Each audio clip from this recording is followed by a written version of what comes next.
לכולם, כאן יוסי מג'ט קופי, שירות למחשוב מדפסות, טונרים ודיו. היום אני רוצה לעשות לכם סקירה קטנה על מוצר מאוד נחמד, מאוד פרקטי, שנקרא מקרן נייד. תסתכלו באיזה גודל הוא, בגודל כף היד שלי.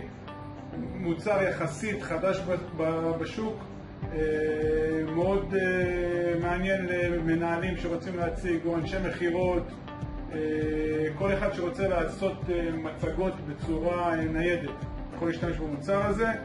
המוצר הזה ספציפית נקרא קולקס G6, אם אני לא טועה, משהו בסגנון. בואו נחבר אותו, נראה איך האיכות שלו ואני אתן לכם את החוות דעת על המוצר. אני אחבר פה את האור כדי שתוכלו לראות. המוצר הזה אפשר להתחבר אליו ב-USB או ב-HDMI. האיכות היא יחסית טובה מאוד. אפשר להתחבר אליו חוץ מ-USB ו-HDMI גם בטכנולוגיות של חיבור לסמארט TV כמו מירקאסט או מיורקאסטינג. אני כרגע אבחר, כמו שאתם רואים, את הסמל הכי שמאלי, הכתום, זה חיבור מירקאסטינג בטכנולוגיה שאמרתי לכם. אני מוכר את זה, הוא בעצם נכנס למוד של סריקה, ואני כמובן בפלאפונים התומכים מפעיל את המירקאסט אצלי או מיורקאסטינג. אחרי שאני אראה את המסך, תכף אנחנו נראות עוד 2 שניות. יפה.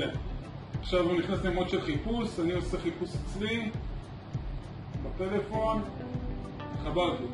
כמו שאתם רואים, אנחנו רואים ישר את המסך שלי, יש אפילו מוד של פוקוס פה, זה קצת לא בפוקוס, פה מהצד.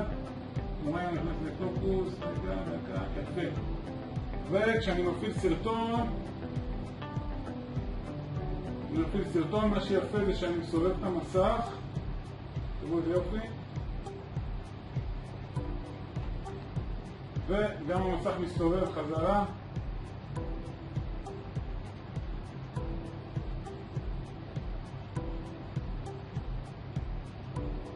מוצר מאוד יפה, מאוד פרקטי, מאוד מומלץ. זה הסקירה עד היום למוצר של המקרן הנייד. אם אתם רוצים לעוד מוצרים בסגנון או מוצרים נוספים, מחשוב מדפסות, טונרים ודיו, אנחנו לשירותכם. תתקשרו אלינו או לאתר שלנו jetcopy.co.il. תודה ולהתראות.